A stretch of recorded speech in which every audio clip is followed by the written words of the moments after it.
Assalamualaikum warahmatullahi wabarakatuh. Salam sejahtera. Selamat datang Dr. Lim Swee Tin dan selamat bertemu sekali lagi. Terima kasih, Dato'. Akhir kita berjumpa di Indra Mahkota Ya, beberapa bulan yang lepas. Oh ya. Dan hari ini kita mengadakan siaran FB secara langsung Ya.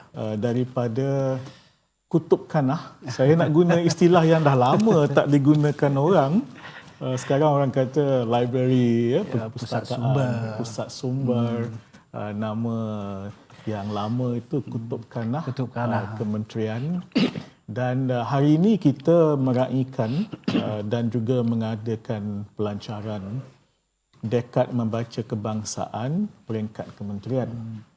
Dan hari ini 23 April memang saban tahun merupakan Hari Buku dan Hak Cipta Sedunia. Dan tema untuk kita di Malaysia ialah Malaysia Membaca. Tapi oleh kerana PKP dan sebagainya, kita tak dapat nak buat acara lain. Jadi kita buat secara langsung dalam FB dan kita berdua ni bersantai lah. Lebih kurang setengah jam ini.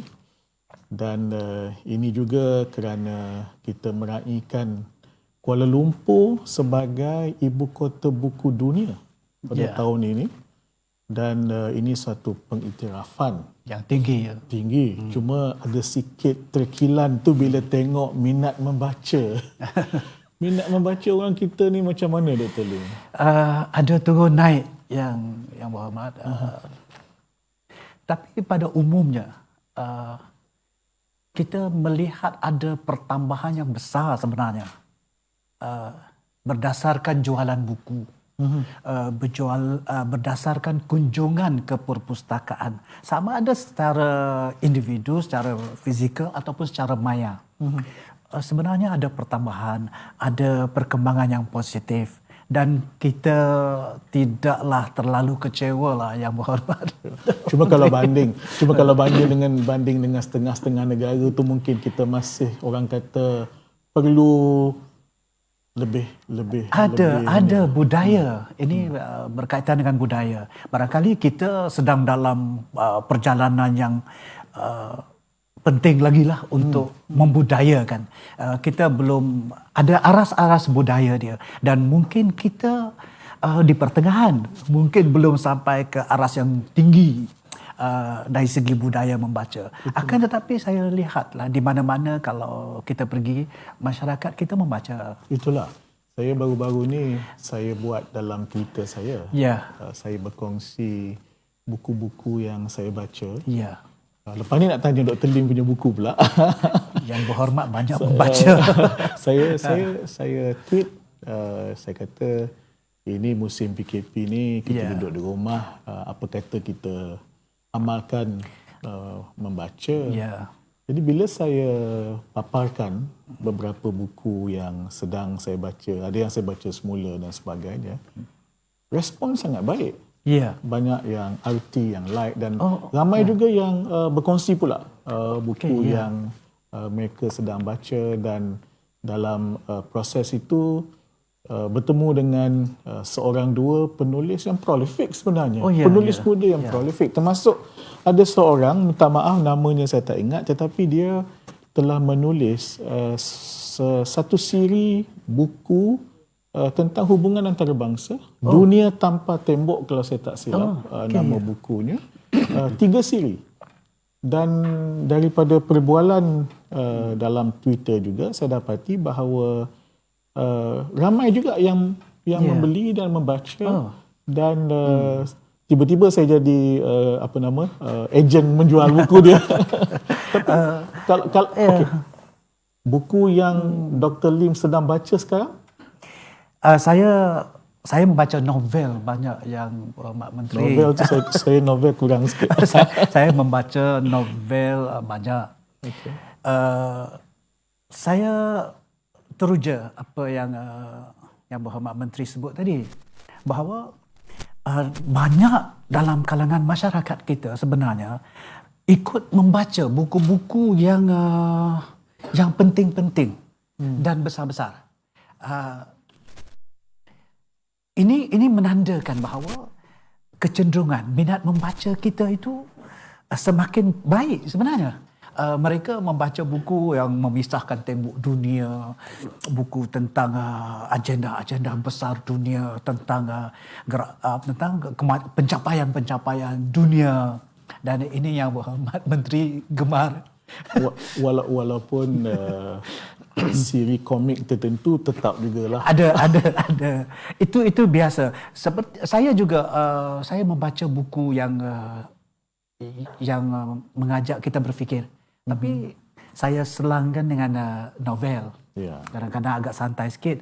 Tak terkecuali komik-komik, buku-buku yang lebih ringan dan majalah-majalah yang barangkali boleh mengajak kita bersantai macam tu. Ini macam buku baru. Ini buku baru. Boleh cerita sikit? Ini buku yang baru terbit. Sebenarnya kajian saya agak lama. Kajian saya dah beberapa tahun. Apa? Peteri. Ya, ini pun istilah lama. Lama. Yang sudah tidak begitu. Saya masuk kementerian ni saya menggunakan istilah kecendekiaan. Ya. Jarang orang pakai. Memacu kecendekiaan. Ya. Saya agak teruja dengan istilah-istilah yang macam tu. Macam yang Berhormat Menteri sebut kutub khanah tu. Saya dulu pustakawan. Dulu penjaga kutub khanah saya. Begitu. Tapi peteri tentang... Peteri ini ialah satu kesenian Melayu. Kesenian warisan Melayu yang ada dua pro dan kontra orang lah. Satu, kesenian ini menghiburkan. Sebab ada elemen muzik, elemen nyanyian dan sebagainya. Tetapi dalam nyanyian itu sebenarnya ada mantra. Jadi kesenian ini juga adalah satu kesenian pengubatan tradisional orang-orang Melayu sejak zaman berzaman sebenarnya. Yang masyarakat hari ini tidak berapa perasan lah yang berhormat. Ini peteri ini menjadi satu institusi dalam masyarakat Melayu. Sampai ke hari ini pun, bila mana setengah-setengah penyakit ataupun gejala yang tidak dapat disembuhkan tetapi pulih melalui peteri, main peteri. Orang Kelantan, Terengganu panggil main peteri. Jadi melalui buku ini saya menyingkapkan apakah dia peteri ini supaya masyarakat khususnya generasi baru faham bahawa dalam budaya hidup masyarakat kita sebenarnya banyak yang gilang gemilang pada masa yang lepas. Yang kita kurang ada masanya kita tak berapa tahu. Tak berapa ambil tahu. Ini boleh menambah edisi bacaan sebab dia dekat membaca ni salah satu aktivitinya ialah aktiviti jom membaca. Ya. Dan di Kutub Khanah kementerian ini juga ada aktiviti yang dianjurkan. Tapi saya juga nak ucap tahniah lah kepada pustakawan ya kerana mengikut perkembangan teknologi maklumat. Ya. Di pusat sumber ini, Kutub Khanah ini telah dilengkapi dengan bahan bacaan yang dibuat dalam bentuk augmented reality yang boleh dipinjam. Jadi capaian kepada maklumat digital ini dipanggil apa ni? U-Pustaka. Okey.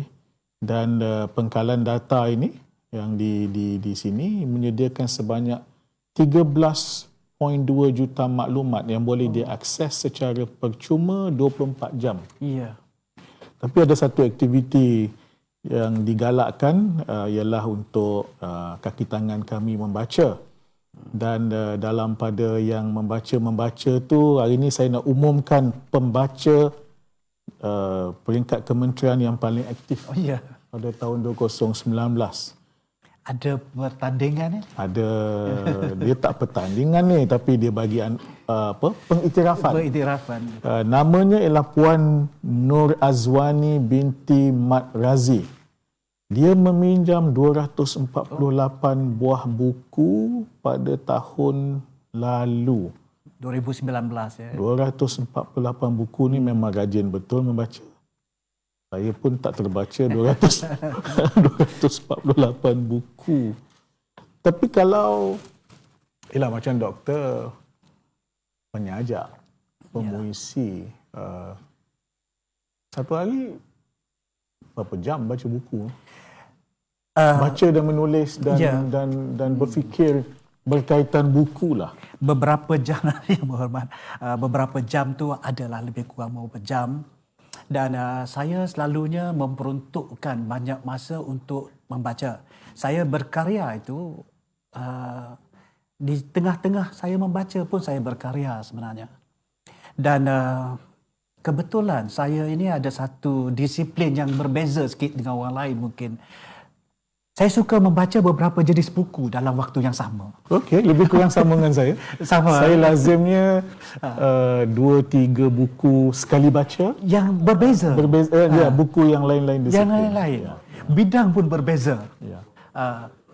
Jadi itu cara saya. Jadi saya membaca buku tentang katakanlah peradaban baru dunia. Kemudian saya baca novel untuk santai. Kemudian saya baru dapat kiriman buku puisi contohnya. Saya baca buku puisi itu. Tapi pada waktu yang sama saya juga membaca majalah-majalah yang saya langgan contohnya. Di situ. Jadi kalau digabung-gabungkan tu banyak jam. Tetapi aktiviti ataupun kegiatan mengarang saya itu berterusan. Macam yang Berhormat Menteri jugalah. Saya mendapat faham bahawa Yang Berhormat Menteri mengarang buku, menulis buku. Tapi sejak jadi menteri, saya tak sempat. Tapi saya membaca masih tapi mengarang tak sempat. Saya yakin akan sempat sebab tak cukup disiplin. Sebab jika idea itu sudah banyak dalam fikiran, seseorang akan gelisah. Ya, betul. Dan saya percaya Yang Berhormat kena keluarkan pandangan-pandangan tu, dan saya teruja menunggu buku Yang Berhormat selepas ni. Yang terakhir itu 2017 ya. 2017 dan cuba nak menulis semula, tetapi yalah mungkin kekangan masa dan juga sebenarnya disiplin lah. Ini terpaksa aku membaca masih, cuma tak serancak dulu. Ya. Tapi itulah kita. Tahniahlah buku yang 2017 tu saya ada. Buku tu okey. Boleh lah. Ya. Dia sebenarnya ialah kita perlu disiplin untuk membaca, menulis, dan kita memang kena galakkan aktiviti membaca, terutama di kalangan anak-anak muda. Ya. Walaupun kita juga harus menerima bahawa cara pembacaan mereka dah berbeza. Ya, betul. Kita kata, yalah kalau generasi saya ni baca buku, makna baca bukulah. Baca buku, baca majalah. Tapi saya ada satu penyakit, saya tak boleh membaca online. Kalau buku yang e-book ni saya agaknya dah ni lah kot, mata tak macam. Saya ingat faktor usia Yang Berhormat. Ataupun faktor kita dilahirkan zaman typewriter, bukan zaman komputer. Kemungkinan. Sebab saya pun bukan tak boleh baca yang e-books tu, tetapi nak pegang juga buku. Dia nak bau kertas, nak bau kertas. Itu mungkin generasi yang lepas lah. Kena pegang juga buku tu.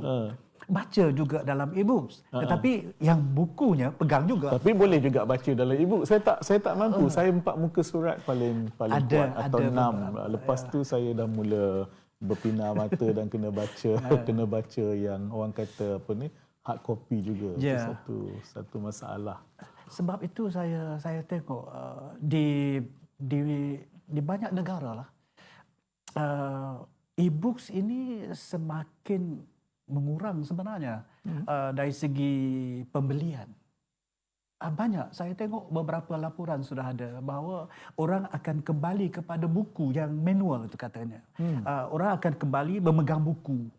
Orang akan kembali membaca belik muka surat. Saya rasa ada sesuatu yang boleh kita wacanakan lagi kemudian, saya fikir. Cuma cerita pasal buku ni, kita kesian, kita bersimpati dengan teman-teman penulis dan penerbit buku, terutamanya yang terlibat dalam pesta buku yang tak jadi tu. Antarabangsa Kuala Lumpur. Ya, pesta buku antarabangsa Kuala Lumpur yang tak jadi sebab COVID-19 dan PKP. Mereka telah melabur dan kita sedang berbincanglah dengan pihak-pihak yang berwajib apakah ada cara untuk bantu mereka kan. Begitu juga dengan penulis.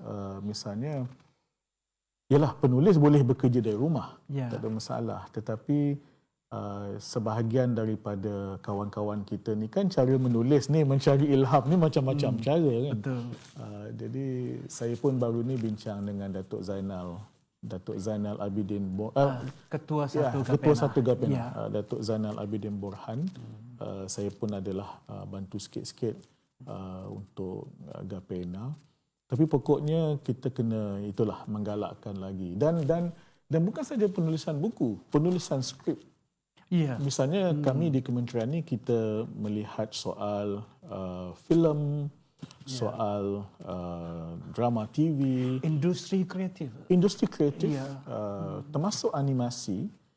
Dan semua itu berpunca ataupun bertolak dari kekuatan skrip. Saya fikir kita juga kena bangunkan bank skrip yang kuat. Ini saya cuba dulu sejak saya bekerja sebagai pengurus besar Akademi Penulis Pena. Tapi bank skrip ni mesti dibangunkan. Saya melihat yang berhormat, beberapa pencapaian kita yang baru, contohnya kejayaan Upin dan Ipin, animasi itu, dan Ejen Ali, Boy, yang telah meletakkan kita pada satu aras pencapaian di peta dunia, sehingga kan ada cadangan untuk menyenarai pendekkan di peringkat Grammy Award. Dengan yang demikian, saya berfikirlah kita harus cepat menggerakkan supaya momentum itu tidak terpadam ataupun tersekat. Dan saya percaya masyarakat akan memberi sambutan yang besar kepada saranan yang berhormat tadi. Mewujudkan satu macam bank skrip untuk pelbagai produksi. Kemungkinan atau tidak yang berhormat kita wujudkan juga bank manuskrip. Sebab dalam keadaan yang seperti ini banyak juga penerbitan yang terjejas. Betul.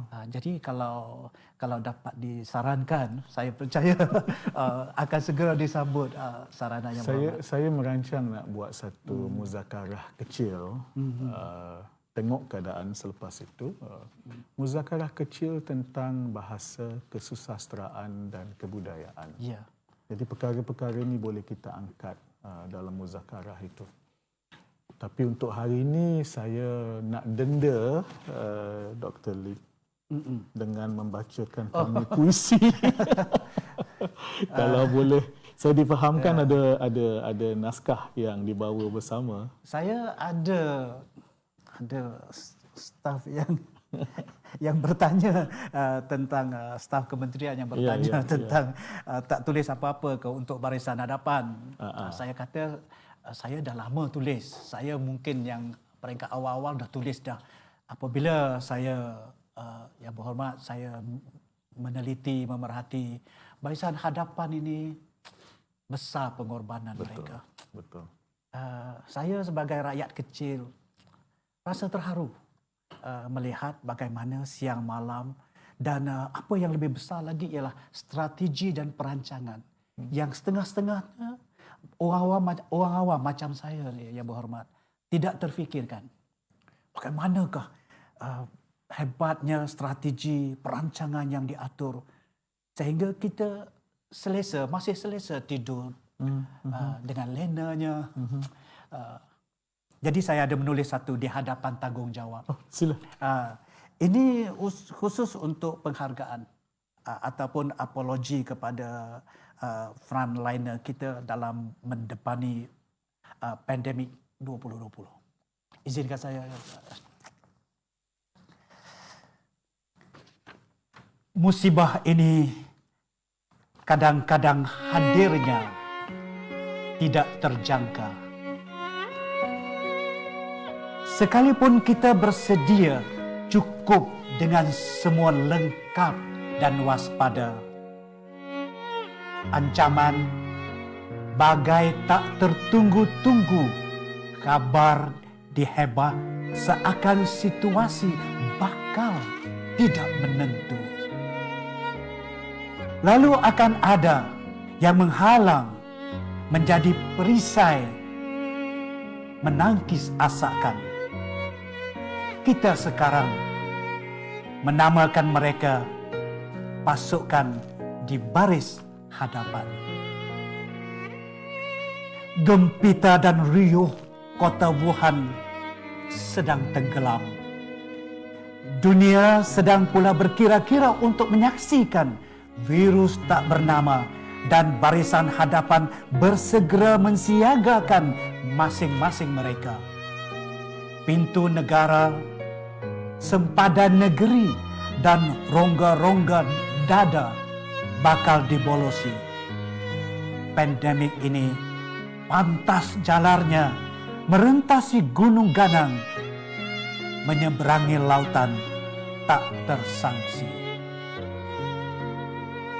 Beruntung kita dilindungi.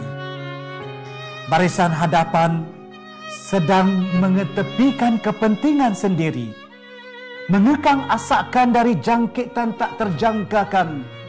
Mendepani gejala ini, benarlah kita pun cemas menunggu basmi.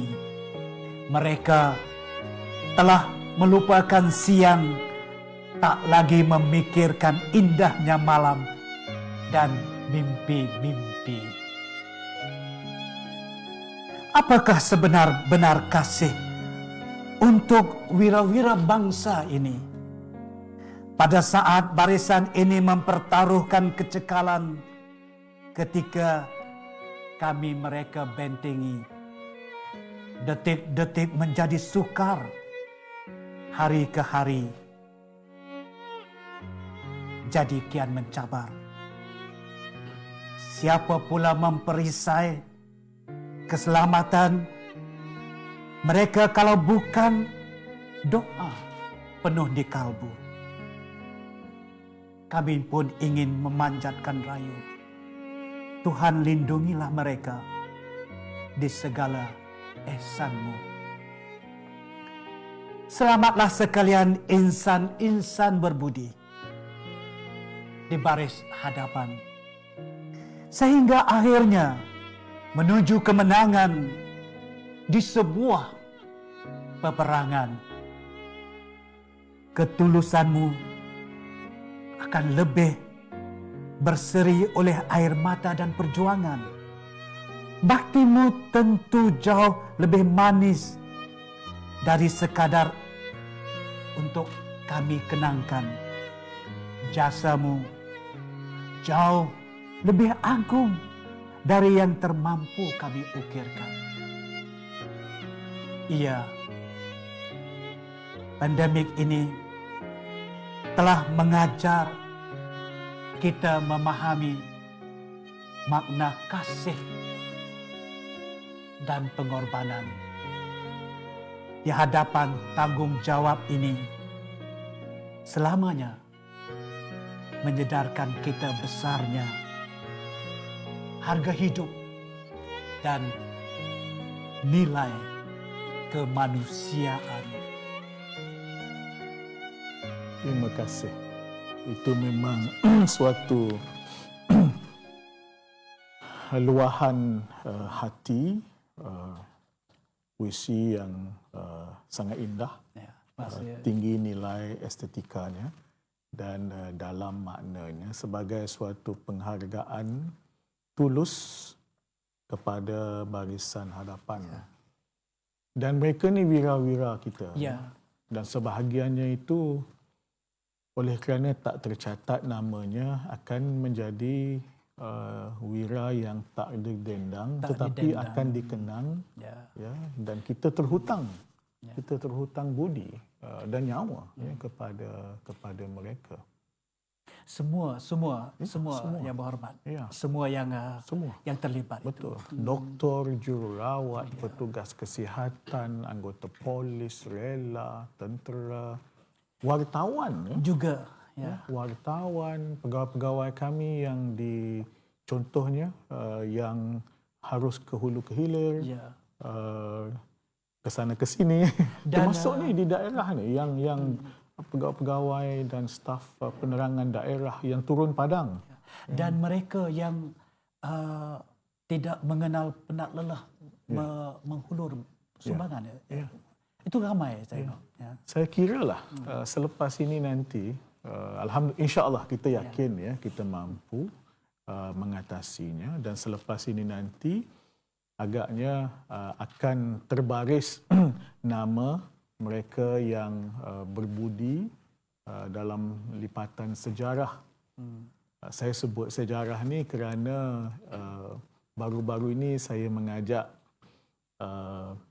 teman-teman dalam social media melalui Twitter saya juga. Saya buat satu kuis sejarah yang mudah saja. Ini sebagai nak galakkan membaca lah. Kuis sejarah, jadi kita minta mereka menuliskan nama 3 orang tokoh sejarah. Jadi ada dua kategori pemilihan lah, pemenang. Sebenarnya bukan soal menang kalah ni, sekadar nak ini merancangkan, nak cetus. Jadi ada 5 orang yang kami pilih berdasarkan dia yang paling cepat. Maknanya tweet saja soalan dan dia berlumba-lumba menjawab. Respon terpantas itu. Tapi respon bagus. Dalam masa 2 hari lebih 800 yang mengambil bahagian, menghantar sama ada dia menghantarkan senarai ataupun dia RT, dia forward. Jadi yang paling cepat, orang tanya saya hadiah dia apa? Hadiahnya misteri. Tapi sebenarnya kami di kementerian menyediakan hadiah power bank, high energy mobile power bank, ya. Dan kami akan menghubungi pemenang ini berdasarkan Twitter handle dia lah. Jadi ada 5 orang yang kami pilih ini berdasarkan yang paling cepat dan betul. Yang paling pantas. Yang paling pantas memberi respon. Saya cuma sebutkan Twitter handle mereka. Yang pertama ialah Shawa 80. SCHAWA 80. Yang kedua ialah Siti Fazrina. Siti Fazrina. Yang ketiga ialah, wah ini susah nak sebut. saya ini je lah. KZSHRH.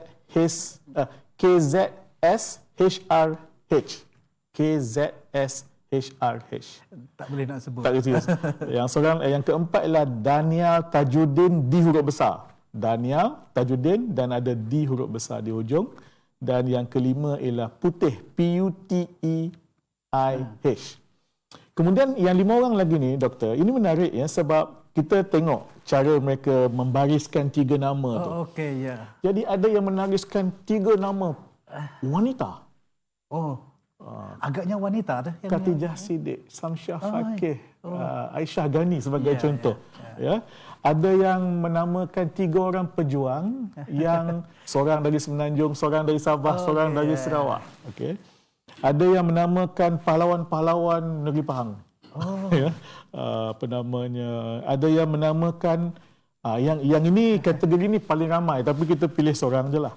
Ini nama-nama yang sering disebut dalam buku-buku. Ini yang merundingkan kemerdekaan, pimpinan awal kerajaan selepas merdeka. Jadi dinamakan nama Melayu, nama Cina, nama India. Ada juga yang saya fikir membaca buku sejarah gerakan kiri Jadi ada. Jadi ringkasnya ada 5 orang yang kita pilih ini berdasarkan ialah kategori ini saya kata tadi bukan soal menang kalah tapi meraihkan kefahaman sejarah teman-teman kita rakyat Malaysia yang secara jelas menunjukkan mereka mengikuti diskurs sejarah yang pelbagai aliran itu. 5 juga pemenang. Ada 5 juga yang seorang yang jadi ada yang okey, jadi orang yang ke-6 ini ialah Ania Narma. Yang ke-7 ialah Noraisyah _ yang ke-8 Azrai Muhammad AZRAEI Muhammad MUHAMAD, yang ke-9 Azhari Aziz _ dan yang ke-10 Syafiqah Zahadi. Jadi kita akan hubungi mereka dan oleh kerana sambutan baik mungkin kita nak fikirkan juga ni bulan Ramadan ni apa agaknya ya. Tapi ialah galakkan membaca ni. Saya sarankan kalau kita di kementerian ini kalau boleh setiap orang mengamalkan minat membaca, budaya membaca, kalau boleh di rumah ada sudut membaca, di pejabat pun amalkan membaca. Bukanlah maksud saya sampai tak buat kerja ya, tapi cari atau curi masa, waktu yang sesuai untuk membaca. Jadi terima kasih banyak doktor menemankan saya hari ini. Saya juga terima kasih banyak kepada InsyaAllah saya terima kasih juga kepada yang berhormat Menteri dan juga pegawai-pegawai kementerian yang sangat mesra lah, berhormat.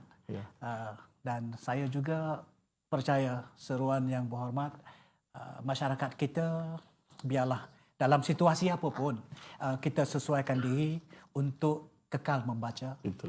Jadikan budaya membaca sebagai budaya hidup masyarakat kita, bangsa kita, dan pemimpin-pemimpin kita selalu menyebut bangsa berjaya ialah bangsa yang membaca. Betul.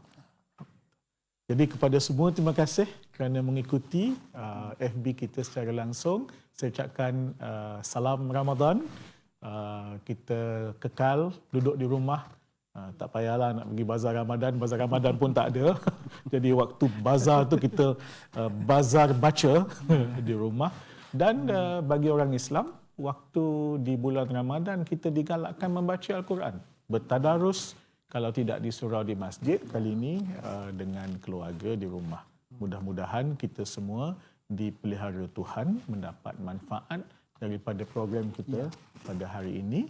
Dan terima kasih sekali lagi kepada semua. Assalamualaikum dan salam sejahtera.